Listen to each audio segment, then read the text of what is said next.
La photo a été postée sur Twitter par l'épouse de l'opposant numéro 1 au Kremlin. À bord de cette voiture de police, Alexeï Navalny, tout juste interpellé.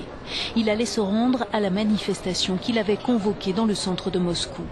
Comme en mars dernier, des milliers de personnes ont répondu à son appel dans la capitale et plusieurs autres villes de Russie.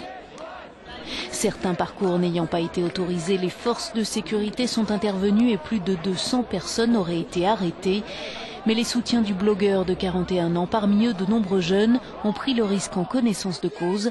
Leur mot d'ordre, stop à la corruption des élites. Je suis ici pour dénoncer la corruption en Russie qui a pris des proportions énormes. Alors qu'en Islande, on renvoie le Premier ministre quand il est impliqué dans les Panama Papers, notre Premier ministre à nous est empêtré dans un scandale de corruption et il ne bouge pas. C'est très bizarre. C'est une impasse pour le développement de notre pays.